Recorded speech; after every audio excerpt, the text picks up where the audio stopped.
Welcome to Murder with the Missus. I'm Darren. And I'm Amy, and today we're going to talk about Mandela Effects. Don't forget to smash that like button and go and check us out on YouTube, Spotify, Apple Podcasts, Podbean, and Facebook. Like, share, subscribe, and don't forget to tell your friends. The old Mandela Effects. Here we go. Yeah. This has been talked about for a very long time. Oh, yeah. And, people talk about Mandela Effects without even knowing it. Yeah. You bring it up in conversations at dinner parties or when you're out and about with friends. Yeah. And true. everything. True. Just be like, hey, got this new recipe. You know what I noticed the other day? Yeah, got this new recipe out. It's not what I thought it was. It's not what I thought it was. And some of them have been done to death, but some are new. People are still pulling them out of the woodworks. But some, I think, are miscategorized. We are all familiar with what the Mandela Effect is. A mass misremembering of things from sculptures, history, product logos, all kinds of shit. As I've been researching, there are some things I've found that I'm convinced are not Mandela effects, even though they get thrown onto the list. Some stuff is just things that we've been taught or told for so long that we believe it, only to find out that no, it didn't happen that way. And that has been happening for a very long time. In fact, I remember getting a call from the school when the kids were little because they were learning about Columbus, and our kids pushed back because we actually told them the truth at home. And that was almost 20 years ago. And just the other day, instead of businesses being closed for Columbus Day, they were closed for Indigenous People Day. Why? Because Columbus was not a good person, despite what's in our history books. But that's what we're programmed to believe from a young age. And now it's all coming out. Nope. Yep. That's what they do. They get you ready for corporate America. Here's our agenda. Yeah. Don't look into it. Yeah. We're going to tell you what happened. You're going to believe what we tell you to believe. Yeah. Don't actually do your own research. And Indigenous people. Why? Just say, it's Native Americans. Come on. Well, I know that like in Canada, they are not referred to as Native Americans. They are Indigenous people. Are Native Americans getting offended by being called Native Americans? No. Now, it's really odd because... I'm not offended by it. Well, even in our everyday lives, like I said, we were in a meeting the other day, somebody said Indian, and it was a tribal member. And that's the whole thing. I'm not even offended by Indian. Right. But somebody else corrected that person, and that person's like, I'm a tribal member. I'm just asking a question. Like they stick on the wrong thing. Yeah. But at the same time, like you have to go to the Department of Indian Affairs and stuff like that. Like everything around here still says Indian. So exactly. When somebody says it, I don't think they're saying it in a derogatory manner. I don't think they're saying it to be mean or racist or anything like that. They're literally just saying what it's been our entire lives. Yeah. But some people get very upset about it. But Indigenous people covers a wider variety, not just a Native American. So I think that's what it is. It's more all-inclusive. I'll go with that. Sure. People are getting soft these days. Well, inside, yeah. That's all it is. Because, they changed the name of the Washington Redskins? The Redskins, yeah. Yeah. So I don't even remember what they're called now. But I don't know. We don't follow the sports ball very well. No. And then I think with the Cleveland Indians, didn't they have to change their name? We'll go with yes. I don't know. But maybe. I don't know. Maybe. But which is sad because, they've been that name for so long. Then you got to change your logos and everything about it. Yeah. But, you don't want to offend anybody on purpose. Yeah. I don't know. It's a catch. And we all know the Mandela Effect gets its name from a lot of people thinking that Nelson Mandela died while he was in prison in the 80s, only to find out that he did not. I remember him becoming president of South Africa after he was released from prison. It was all over the news then. He didn't die until 2013. But people either didn't pay attention to that part or ignored it, because that started this whole thing of what else am I misremembering? And the Mandela Effect was born. Yeah, I remember him becoming president. I don't remember. Don't remember him dying? I remember him going to prison. I remember him being released, yeah. I don't remember the release part, but I remember him going to prison. I remember him becoming president, but I don't know where. Didn't know where. But you knew he didn't die in prison. But I knew he didn't die in prison. Part of me thinks that maybe it's because people are too young to remember when this was a big thing. Yeah. But they are saying that they were literally told, like people in our generation were literally told by their teachers and stuff in school, that they had seen it on the news that Nelson Mandela had died. Yeah, and the news, it likes to twist stuff up anyway. Mm-hmm. They put what they want. Oh, yeah. The whole interview with Garth Brooks. Yes, we talked about that before. We talked about that on one of our other couple episodes back. Mm-hmm. And they asked him if you was an actor. Right. What type of actor would you be like? A good guy. And he's like, no. He's like, no, I'd be a pretty good murderer. I'd like to kill somebody, I think is what he said. And he's like, oh, no, you're too good of a guy for that. Well, anyway, they cut out the question. Mm-hmm. Basically, they cut out as an actor. They cut that part out and they said, what type of person would you be if you wasn't singing? Mm-hmm. And he's like, oh, I'd be a murderer. Yeah, you got to watch what you say to these reporters. And it's just and it just blew up. And I mean, they just. Well, because now there's a conspiracy theory that he's a serial killer. Yeah. Yeah. Oh, yeah. There's one guy that just is like Tom hammering. Segura. Oh, yeah. He's like hammering him. He's coming to Tulsa, too. Is he? Yeah. I imagine there's going to be a lot of Where's the Bodies Garth posters hanging up in his. Good Lord. I wonder if Garth will show up at his deal. With all his legal troubles right now, I doubt he goes out in public. Yeah. But this also brought out Al Capone, too. Lots of people thought that he died in prison. No. The infamous gangster that was taken down by tax evasion only spent 8 years in Alcatraz. Now, he did have syphilis, and it was not treated while he was in prison. So at the end, with his neurosyphilis, it led to dementia. So his actual last days were spent at his mansion in Florida with him in diminished capacity. Being Tom Hardy fans, we have watched the movie Capone. It's a great movie. I love anything Tom Hardy is in. Because movies do what they do, Capone has some over-dramatized parts that have been, not proven as true, things like that. But rumors, they'll put those in there and kind of glam them up to make it an action movie. You know what I mean? But it's literally a movie about the end of Capone's life, and he's at home the entire time. Yeah. And I mean, he definitely did not die in prison. He did not die in prison. But you're telling me that part of that movie, he didn't go out the front door with a golden Tommy gun? He did not, no. Okay. I don't think that was ever proven or it was ever reported to have happened in real life. That'd been cool, though. I'm just saying it hadn't been proven. I'm not saying it didn't happen. Still been cool. And this also brought up the Lindbergh baby. Yeah. So Charles Lindbergh, he's the dad, and he has a couple of things that people remembered incorrectly about him or were told something incorrectly about him. That's how history works. Charles had always been referred to as the first person to make a solo, nonstop transatlantic flight in 33 hours by flying to France. We've all been told that, right? But he was actually just the first to actually be in the papers about it and be, He's been the first one to get accredited for it. Accredited. That's the word I'm looking for. Yes. He was actually the 82nd person to do it. But... Oh. You're way down the list, buddy. Way down the list. He was not the fastest. He was not the first. He was not on the top of any of the lists. That's kind of like Richard Rawlings with his tattoo. 33 hours from coast to coast. Yeah? Yeah. What about that? Oh, they did the Cannonball. Oh, the Cannonball Run? Yeah. Yeah, it's like the Cannonball Run where they... Yeah, they do the race. Yeah, you go from, I don't know, I think it's like New York or something, and you go all the way to California. Okay. And he did it? Yeah, and I think it's actually like a 48-hour drive. Or I believe that, okay. Something like that to get from coast to coast. Mm-hmm. And him and Dennis got there in like, I want to say it's like 33 hours. Yeah. And I don't remember if they took a Ferrari or what, but yeah, they like broke records. And I might be wrong. It might have been faster than that. Oh, that's pretty fast. Yeah. I mean, if you can shave 15 hours off, that's something. Oh, yeah. No, they was cruising. Yeah. Yeah. They were flying. But with Lindbergh, the Mandela Effect is actually about his son. So on March 1st of 1932, his son was stolen from the Lindbergh house in New Jersey and held for ransom. Even the president had called Charles about it. It was huge news. The Mandela Effect was that most people believed that the baby was never found. In reality, he was found deceased 2 months after he was taken. Hell, the person who took him was arrested, convicted, and put to death for it.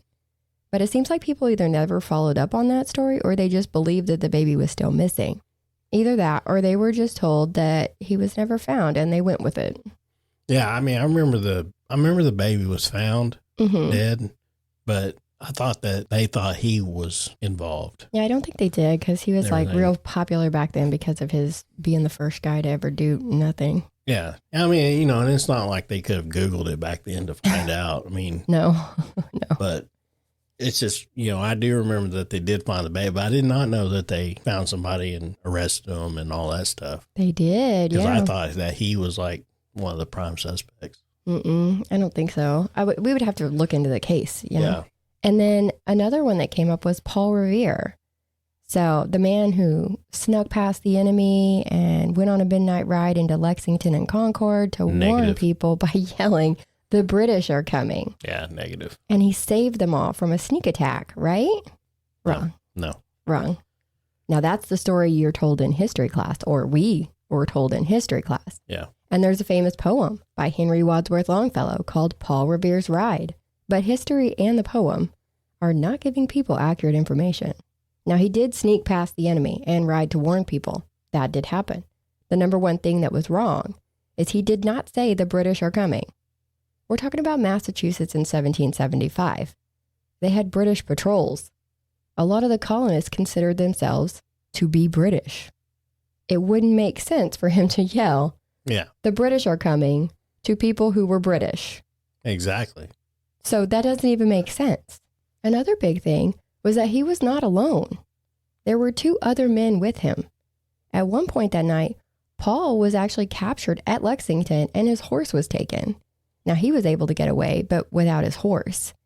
Either way, he never made it to Concord before the battle. And by the end of the night, there were reportedly some 40 men on horseback that were spreading the word throughout the colonies. Samuel Prescott was the man who told the people of Concord. Yeah. And I mean, the whole thing is like, I love history. Yes, you do. So one of my favorite people, well, it's one of my favorite books. I don't know if he has a lot of. No, he doesn't have a lot of great books, but I know he has at least 3 or 4. Good history books. Yeah. Yeah. It's Glenn Beck and it's Miracles and Massacres. Mm-hmm. And that actually covers Paul Revere. If I would have known that, I would have listened to that book. Yeah. No, it covers a whole lot of stuff. I mean, there's a lot in there. It tells you what happened. The real story. It tells you exactly what happened. See, history books are wrong. Oh, yeah. Yeah, I mean, he's got a lot of great books out there. And I mean, I listen to them whenever I can, and they got a lot of information. Yeah, and he likes to know the truth, not the shit that's... And if anybody knows Glenn Beck, he is all about being straight to the point and being... Some people really don't like him. No, a lot of people don't like him because of how he's blunt and how he tells the truth, basically. I mean, he's very opinionated, too. Yeah. But his history stuff, you really can't... Come on now. I like him. Got to know the truth. Yeah. But that's a really great book. If y'all ever want to read a book or listen to an audio book, that's a great one. Go learn some stuff today. Yep. And then we have a more current one with Randy Jackson. Oh, yeah. So I say, that's a no from me, dog, all the time.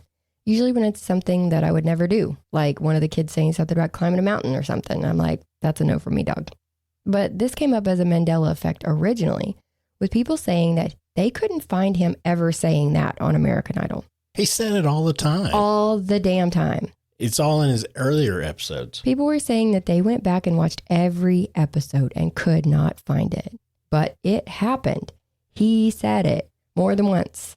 And this one has actually since been debunked as a Mandela Effect because people found all these clips. Duh. You would think that it would have been a lot easier to prove it. Yeah, it shouldn't have been on any of these damn lists, but it's still on lists to this day. Hell, you probably could have walked up to him and just talked to him. He'd be like, it's a no for me, dog. Yeah. Can I get your autograph? That's a no for me, dog. That's probably what he would have said. There's literal video evidence. Like, come on. Yeah. I'm not even sure how it became a thing, unless it was a plant by Randy Jackson's PR team to get more Googles. That's all I can think of. I need to be back in the limelight. Could you make a Mandela Effect of me and make people start Googling me? Yeah, something, because I just really don't understand it. And then, of course, I think we've talked about JFK on every one of these conspiracy episodes. But there's another one. He has a Mandela Effect. Okay. And this one actually made me think that something fishy is going on. Of course, we've said it before. Everything about his assassination is suspect. Yeah. But the Mandela Effect has to do with how many people were in that 1961 Lincoln Continental with him that day. I remember 4. Yeah, I remember 4. Others remember 4. Replica cars in museums across the nation have 4 seats. We literally talked about this last night. We literally just had this discussion. We went over to our, our brother's house over at Tulsa, and we asked how many people were in the car, and he said 4. And I mean, he's just one of them guys that are like, know their shit. They know it. Well, he's like, what if we told you there were 6? He goes, bullshit. No. And we showed him the picture, and he goes, doctored. He's like, bullshit. There was 4. That's right. Because if you so even these cars in the museums and stuff, they have 4 seats. And they have the president and the first lady sitting in the back seat. They don't put anybody in the front seat because apparently they don't care about them. But if you pull up the footage now, there are 6. There are 6 seats with 6 people. And because there's a 3rd row of seats in the car. Now, I saw it when I was researching the conspiracy theory episode and was trying to figure out where the hell those damn people came from. Turns out I'm not the only one, because once I started looking into it, I realized this was a Mandela effect. And like you said, we've met people who will tell you, no, to this day, there were 4. I took a screenshot of the video online showing 6 people, and they still don't believe it. So we even asked our son, and he's like 6. Yeah, he said 5. Was it 5 or 6? I think it was 6. And I was like, are you kidding me right now? He's like, yeah, I watched the video. But I remember seeing the video when I was a kid. Yeah. And I remember watching the video as a kid or in school. When we was school. Yeah, when we was younger and everything. And it was 4. Now it's 6. Whenever you showed me the video this time, I was like, damn, I must have missed that. How did we all miss that? Because I remember watching that multiple times, that video or that movie multiple times. Yeah. So the question is that a Mandela effect or another conspiracy? Yeah. It's just another conspiracy. Because nobody has that video saved. Like, you don't have it saved on your phone. No. So what you see now is just what they provide. But somebody out there has that video. I would hope so. You know what I mean? There's somebody out there that has saved the original. Or we've just been bamboozled. I don't understand it. All right. Let's talk about a statue. You can alter video and images, but a famous statue, that's a little harder to change. So when you think about the thinker statue, yeah, is his hand resting on his chin or on his forehead? Chin. Apparently it's explained in old art books and stuff saying it appears to be that of Rodin. Showed himself from his right profile, naked, crouching, his left hand to his forehead. Negative. Another book said, this is a sculpture of a man sitting with his forehead supported by his fist, lost in thoughts. These are dating all the way back to the 1880s, but it is definitely on his chin. Now, there was a commercial in 1989 for the IBM Personal System 2 that had an interpretation of the thinker, but his fist was on his right cheek. And there are car decals with his fist on his forehead. So we've probably just seen some interpretation of it somewhere along the line, and maybe that's what stuck. But yeah, they've described it for centuries. Yeah. As it being on his forehead. And it is not. It's not. I want to say it was on his chin. It is on his chin. Yeah. It 100% is. It's not a fist. He's literally like this. I think I've seen it both ways. Yes. It's because. But it was always on his chin. Yeah. It's just the interpretation of it. Yeah. Yeah. It's, see what I mean? Okay. Now, we'll go ahead and talk about some logos, which this is what everybody goes on and on and on about. This is what's been done a million times. So we'll touch on them kind of quickly because some of them have been altered. So the number one is the Fruit of the Loom, of course, the cornucopia in the logo. They deny it's ever been in the logo. And that's crazy. I mean, why the fuck would you deny the cornucopia? Well, I mean, because it was on there. Well, people went on missions to find clothes or something that would show that they were not crazy and that they had a cornucopia on it. And they've never actually had a patent with the cornucopia in the logo. They did file for one for a deodorant in 1974. While the logo didn't have a cornucopia on it, the description says, including cornucopia, and then in parentheses, horn of plenty. But that was canceled, so it was never an actually issued patent to them. And now there's images online of sock packages, t-shirt tags, underwear that show a cornucopia. I remember my damn t-shirts had the cornucopia.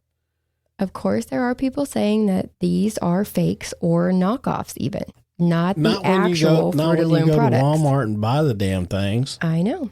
And some of the images are photoshopped. There's actually a t-shirt one that they prove that person literally drew a cornucopia on it. Yes. But this is Fruit of the Loom, not Gucci. Their whole thing is affordable clothes and stuff. So wouldn't they be cheap enough that there wouldn't be a need for a knockoff? And why are they denying it? I mean, it's just they're saying it never happened. But I mean, why deny it? Why go through all of this? Just say, yeah, we had it, but we decided to change our logo. People change their logo all the time.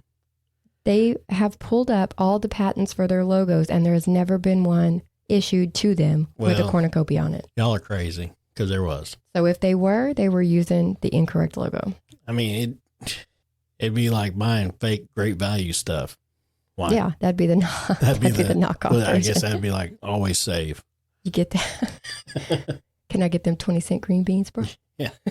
Can I get the green bean stems? Oh, that drives me nuts. Okay, the peanut butter. So it's Jif and not Jiffy.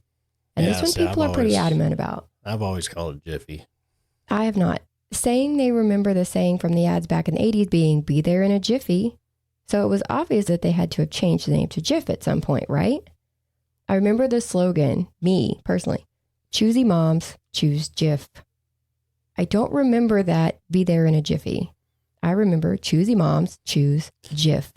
I don't know. Jiffy shit anyway. And that's from as far back as I can remember, but I don't really pay too much attention to actual peanut butter because that wasn't our brand. And as a teenager, we either had commodity peanut butter or Peter Pan. And you've always been a Peter Pan man. Yep. So I have no dog in the fight on this one. I couldn't tell you what it was. I just remember that slogan. Choosy moms, choose Jif. Yeah. I always thought it was Jiffy, but like I said, I didn't like Jiffy. It was ass. People say that because of Jiffy Lube, Jiffy Cornbread, Skippy peanut butter, that people are just combining them. I do remember Skippy. Yeah, they're saying people are just mixing everything together and creating That's probably what Jiffy. it was. It was probably the Skippy and then Jif.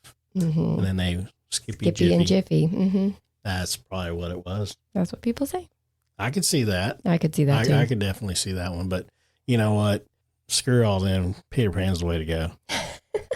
Not my brand, so I didn't care. Yeah. And then there's the Berenstain Bears, of course. I remember Berenstain with an A, and I was a big fan. But I always thought it was Berenstain. I think people pronounce it Berenstain because that's the more common pronunciation. Yeah. And it's a typical spelling. So that's another thing. But people have actually found old VHS movies with it spelled both ways. Oh. So I wouldn't necessarily call this a Mandela Effect of misremembering. It's just something that people as humans who created labels or did things probably spelled it both ways. But I remember my books and they all had an A on it. Yeah. But this one woman, she had she went to, I guess, her mom's house or something and dug out the old VHS tapes. And do you remember it had like the top one, the top logo or the top advertisement? What would you call it? The top thing. And then on the side, it had a longer sticker that had it on there. So you could, when it was on your shelf, you could see what it was, just like a book spine. Literally the same videotape had it spelled two different ways, depending on which label you looked at. Yeah. Wow. So it's just a matter of, I think, just somebody accidentally fucking it up and nobody caught it before they put it on the tape. Okay. Tony the Tiger has a blue nose. I couldn't tell you. Me neither. This is also something I ever paid attention to because I don't eat cereal. I did hear that they had to recall some Frosted Flakes. Why? What was it frosted with?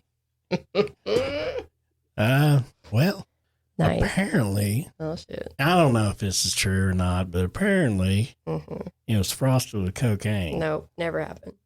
Apparently. There's all kinds of videos out there right now.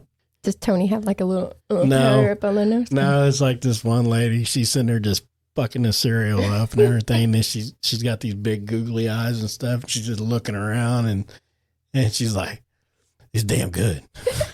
She's like, what's that noise? She's just looking around and stuff, just like real paranoid. I love it. I gotta get some more. She's over there buying like her whole cart's Yeah. nothing but fucking Frosted Flakes. Yeah, it was great. Now, when I do eat cereal, or when I used to, I haven't eaten cereal. Eaten. That's not a word. Eaten. I haven't eaten cereal in a very long time. But when I do, it's usually Fruit Loops. And that's with 2 O's in the fruit. There's no actual fruit in the loop. So Man, if you watch, what was it, Cam? And it's the You Should Know. That's what it is. what is that? You Should Know podcast. Oh, is that what it's called? Yeah, Okay. it's those two guys. Man, they're freaking hilarious. But they get on there and they're like, "You like Fruit Loops?" He goes, "Oh yeah, man, I love some Fruit Loops." He goes, "What's your favorite flavor?" He goes, There's no flavor. He's like, "That's not a thing." There's no flavor. They no fruit in them loops. That episode cracked me up. Lord. Yeah. I bet they did go ham on that. Oh man, it was great.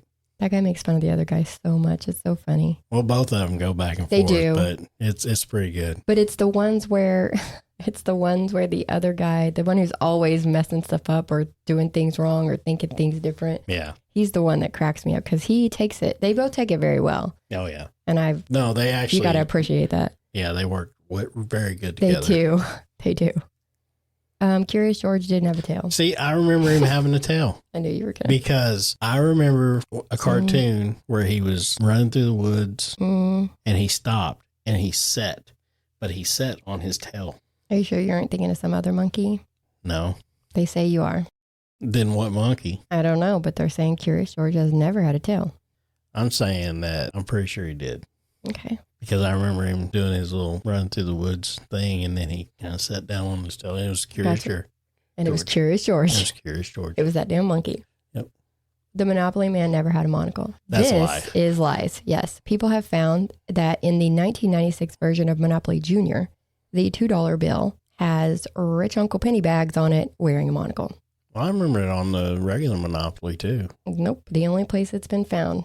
Yeah, it might have been the only place it's been found, but Found. Yes. I think on the earlier versions of the original, it was on there. I feel like he had a monocle, but I know he did, especially on the cards. Right. That's like what I the remember. get out of free jail cards, the automatically collect $200 cards. Mm-hmm. There was a few of them. There was a few cards that had him with the monocle.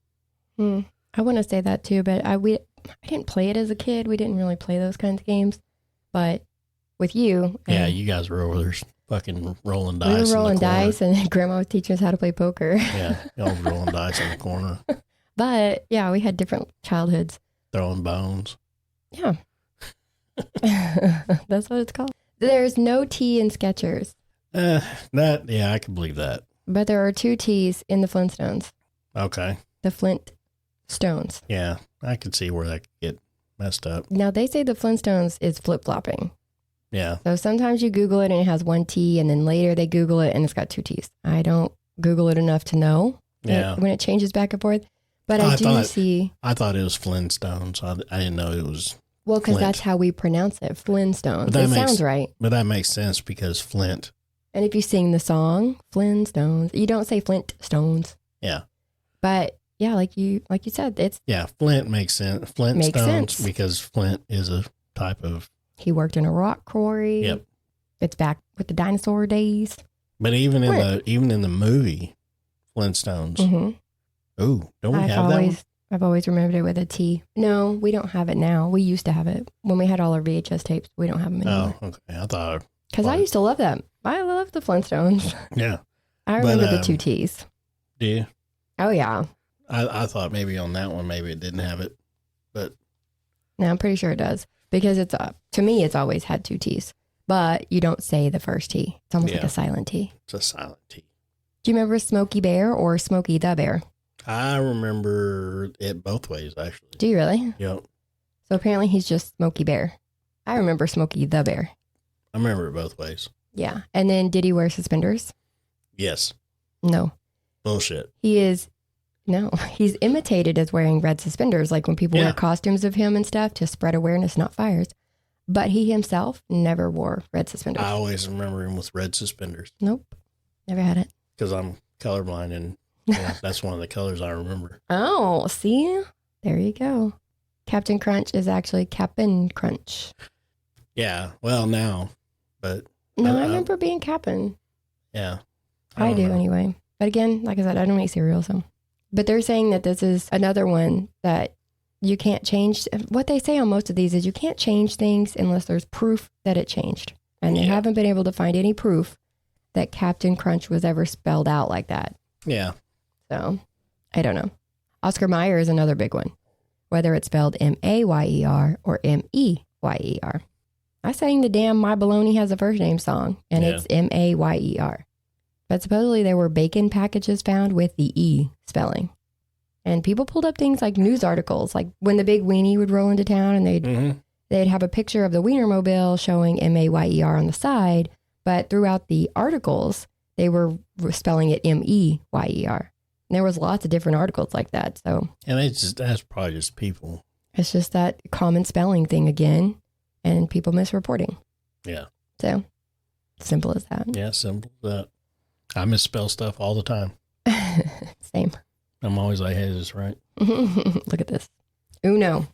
Uno? This is one we witnessed firsthand. Yeah. Several years ago. Everybody in the world. Yeah.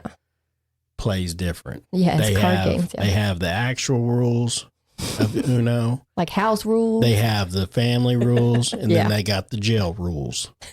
Prison rules, Pete. Prison rules. You know, and it depends on prison rules whether you're state or federal. Just saying. Stop it. Things get a little rough in state. Yeah. If it's state, you better watch your back. Watch your ass. Yeah, federal, you're good. It's more like house rules. All right. What we're particularly talking about is we were playing Uno with some family members, and suddenly and y'all make sure when you guys listen to this, comment on this. Let me know how y'all play your Uno. How do you Uno at your house? I would love to know how y'all play. Yeah. Maybe we got some rules we need to adopt into our own play. Exactly. So when the person played a +2 or a +4, right, in this game we were playing, the next person laid another plus card on top of it and said that, okay, next person's turn. No. We were like, you can't do that. And they said they'd always played it like that. You keep stacking until someone can't play a plus card, and then they have to draw like 1,000,000 cards. Yeah, it's called stacking. No. Yeah. Apparently lots of people play it this way. Yeah. So that's what I call state prison rules. Yeah, that'd be that. That's that prison shit. Yeah. Because Uno came out and said that stacking has never been allowed in their official rules. If the person in front of you plays a plus card, you draw those cards. You can't stack on top to get out of it. Also, yeah, because whenever I was playing with my brother, hell, you've played with him. That's the one I'm talking about. Yeah, and I mean, it's just like fucking reverse back to me, reverse back all to the me, special reverse cards. back to me, reverse back to me. You draw 2, draw 2, draw 2, draw 4, draw 4, draw 5. Change Uno. the color. Uno. I'm out. Yeah. I'm like, nope. You can't do that. That's illegal. He goes, yes, you can. Yes, you can. Prison rules. You can't triple stamp, double stamp. You know, like that. I mean, it's just, it gets real childish. That's that brotherly love. Yeah.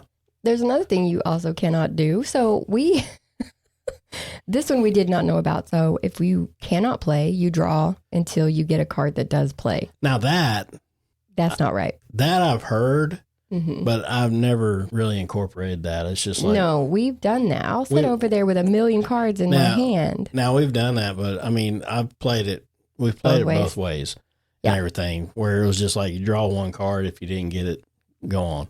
That's the actual rule is that if you draw one and it doesn't play, your turn's over. But that's where, like me, I played what the rules were. And then like you played different. First to bleed loses. It ain't a Uno. No, I'm just kidding. That was football. Just kidding. But like football. You learned that you got to keep drawing. Yeah, you got to keep drawing it. And that's probably just my brothers being dicks. Yeah. So that's what I'm saying. It's like I learned how to play like with Robert. Oh, man.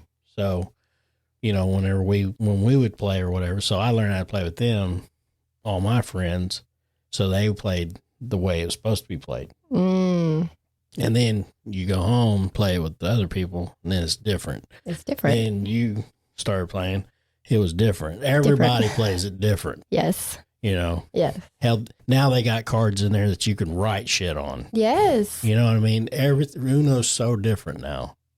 We have like an Uno slot machine game. Oh, yeah. Yeah, we got one. Spits out. Yeah, if you push it and everything, you might get one card. You might get 20. Yeah. You know, and it's not a winner if you get 20. It's your winner if you get nothing. Exactly. You don't want anything to come out of that machine. We got the one that spits the cards out. Yes. Yeah. Uno Attack, I think is what it's called. Uno Attack. That's it. That's just humiliating. But yeah, I'd love to hear y'all's comments on that. You know, just tell me how you guys play. How do you roll? Yeah, how do you roll?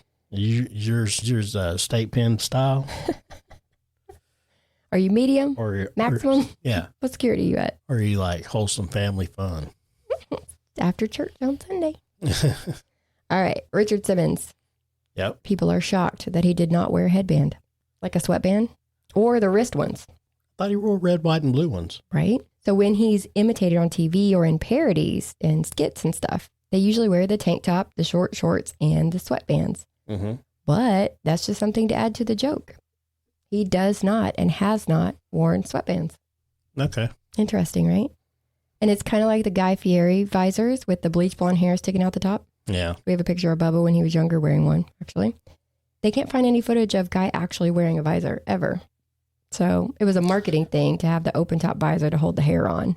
Yeah. But he don't actually wear a visor. But if you see it, you're like, Guy Fieri. Yeah. Then he's like, yeah, don't wear visors, guys. Yeah. Do you think I'm going to mess up this hair? No. Put a hat on it. He's like, I put way too much product in this. Exactly. Now his backwards sunglasses. I would like to have all his cars, though. Right. He's always driving a nice car. Oh, yeah. And I wanted to end with things that are categorized as Mandela Effects, but it seems more likely that we were just told wrong. Yeah. Right? Like the dodo bird. I remember being told that they were not the smartest birds. And being big birds with lots of meat, that they were hunted into extinction.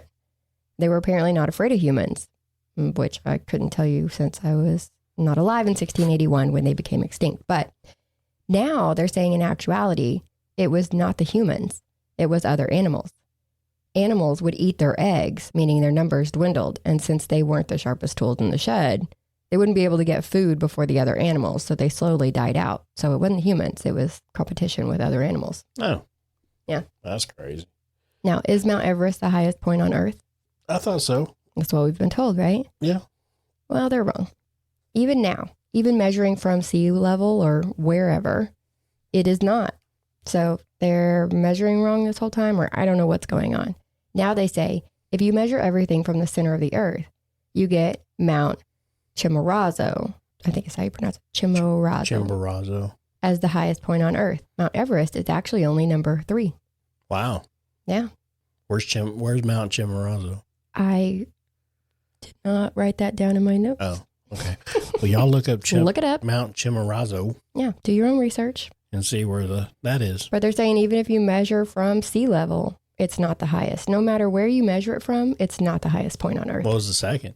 Well, I don't know. I didn't get you a list. Well, good night. It was all about Mount Everest. We were told. It was told. only 1, 2, and 3. Come on. Sorry. Get out of here with that. Because now Mount Everest is 3. So now I'm wondering what's number 2. Well, I don't know, but it's not here. We're not going up these mountains. It's like Kilimanjaro? No, I don't even think it was up there. No. Wow. And we've talked about this next one, the Hindenburg disaster in 1937. It's the blimp that caught on fire and was destroyed in 30 seconds. Yeah. You can literally watch the entire thing on video. It was so quick. The thing is that people thought that everyone died in that tragedy, and they did not. Yeah. There were 97 people on board that day, and only 35 died. And I know that sounds a little cold. Only 35 people died, which is a tragedy. But it is remarkable to me that 62 people lived through that. Yeah, because, it caught on fire and crashed. Tell me how. In 30 seconds, it was completely engulfed in flames, destroyed, gone. Yeah. Where'd those people, how'd they get out? How? I couldn't tell you how or have any idea of how they could have lived through that. There's no way. Yeah. Ugh. And we've talked about the Salem witch trials earlier today, actually. Oh, a little bit, yeah. So how were the guilty ones killed? So if they found out you were a witch, how'd they kill them? Drown them? So, yeah, some of them they would drown them, or they would basically, if you hold them underwater and they drown, then they're not a witch. Right. That proves they're not a witch. But most people, then you're a murderer. Exactly. You know what I mean? About to break that down for you too. If we burn him at the stake and she dies, yes. See, that's what I was she's not getting a at. witch. Most people, when you think of the Salem witch trials, you think of them being burned at the stake. Yeah. Like that's what they did. But I was right? like, what if she was a witch and she lived through it? You're fucked. You're fucked. Yeah, you cut your own. You just pissed a witch off. Yeah, you did. Why would you even take the chance? Yeah. So I used to be obsessed with Delta Ray's song Bottom of the River, especially the music video. She's chained to being led down to the river to see if she's a witch because, like he said, back in the day, to test if someone was a witch, they would tie them up and throw them in the water like a pond or a river. If they sank, they were innocent, but they drowned. If they floated, they were a witch and then they were drowned. So make it make sense. Different places had different ways of dealing with witches, of course. We see in the movies a lot that they are burned at the stake, but in the actual Salem witch trials, there was 150 men, women, and children that were accused. One died while they were torturing them to try to get them to confess. 5 died because they just really had shitty conditions in the jail, so they just couldn't live through it. 19 of them were hung, and 1 was pressed to death. None were drowned. None were burned at the stake. They hung witches at the witch trials. Yeah. I did not know that. Well, I'm sure I did know it, but I'm sure I just forgot about it because everything I see is burning a witch at the stake. Well, they do usually burn them at the stake in the movies and stuff, but they do, and they probably did in some other points in time. I remember them hanging them. I just completely left that part out of my brain. Yeah, but I mean, really I'll tell you what, that sucks. No, it really sucks. Because I was saying, because I mean, if it was a witch, they lived. Yeah, like I said, you've done it now. You're fucked. Done. Because witches know all kinds of shit. Witches get you. They know spells, curses. They'll turn you into a toad. They'll do all kinds of stuff to you. And you done pissed them off. Yeah. Wow. Weird. Okay, here's another one. I remember when I was young and we didn't have cable or anything. We had the few channels you could get on free TV. And we had a big antenna outside of our house. If you couldn't get a clear picture, one of us would have to go outside and turn the antenna until we did. And it was usually one of us kids. Rain, snow, sleet, or hail. My brother scared me into believing that in a thunderstorm, that if I was near that metal antenna, like turning it, that I would get electrocuted if I was struck by lightning. They weren't completely wrong, but they weren't completely right. Couple that with the fact that we're told that old Ben Franklin tied the key to the kite and went flying it in a thunderstorm. It was struck by lightning and he discovered electricity. That is also wrong. Electricity was already a thing. The kite wasn't struck by lightning or he probably would have died. And lightning is not attracted to metal. Okay. Lightning hits things based on height, isolation, and shape. The pointier, the better. And that is what Ben Franklin discovered with his experiments. So yes, because the antenna was a tall, pointy rod with no trees around it, it was something that would attract lightning. But it was not because it was made of metal. Well, they put copper rods on top of buildings. Yes, they do. And that's to attract it. Well, it's basically to redirect lightning strikes. To come to that copper, right? Yeah. Right. Copper. Yeah.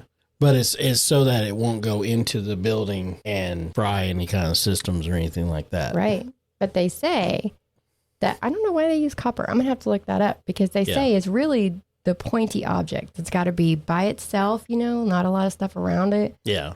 Sticking up in the air, pointier the better, and boop, but yeah, you can go all through Tulsa, and there's a lot of buildings there that have these copper rods. A lot of schools that have these copper rods pointed straight up, and basically that's what it's for, is to redirect the lightning if it strikes. So okay, that makes sense. So maybe that's what he used. Maybe he used copper, like a copper key.